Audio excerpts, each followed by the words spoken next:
Stem cell adalah sel punca yang belum berdiferensiasi menjadi sel yang spesifik, itu dikenal dengan stem cell.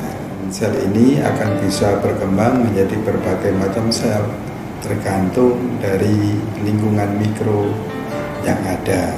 Apakah nanti bisa jadi sel jantung, kemudian sel hati, atau sel paru, atau sel otak, itu tergantung dari lingkungan mikro. Oleh karena itu disebut dengan stem cell. Di bidang kesehatan, stem cell ini termasuk sel yang model pengobatan yang atau terapi yang baru. Oleh karena itu dikenal dengan terapi generasi ketiga.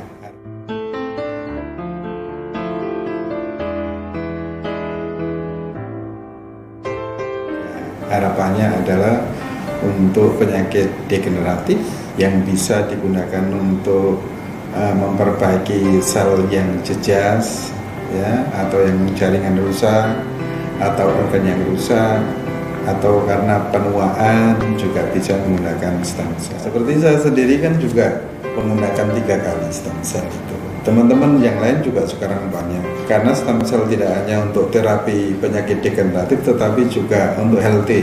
Kalau umur saya gini menggunakan mungkin ya baik, semakin tua ya semakin baik.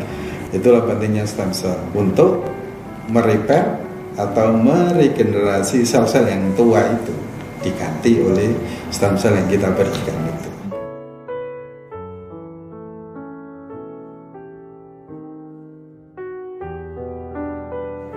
Riset terbarunya yang berbasis stem cell, yang pertama kita adalah produksi hybrid immunoglobulin G untuk terapi dan untuk diagnostik terhadap penyakit virus atau penyakit lainnya bisa. Ini berbasis gen dan stem cell. Yang kedua adalah kita penelitian tentang anti-aging dan mekanisme molekul dari stem cell itu, sehingga kita membuat berbagai varian produk dari stem cell itu sehingga bisa digunakan untuk terapi penuaan.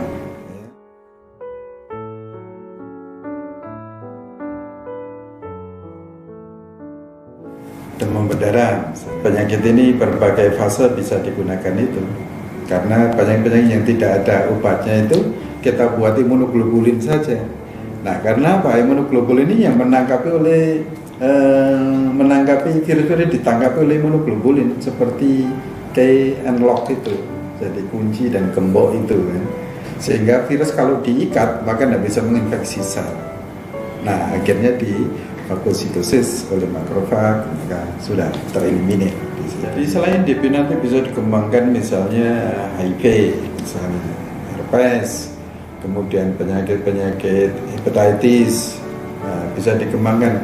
Artinya kebanyakan penyakit yang disebabkan oleh virus. Nah, kenapa virus tidak ada obatnya? Karena memang virus tidak punya dinding sel.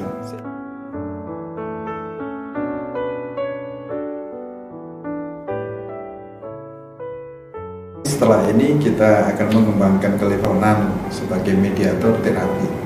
Misalnya stem cell untuk terapi Alzheimer, maka stem cell ini kita beri bahan terapi, dimasukkan, nanti sel ini akan bergerak ke tempat injury. Ke depan saya mengarah ke situ.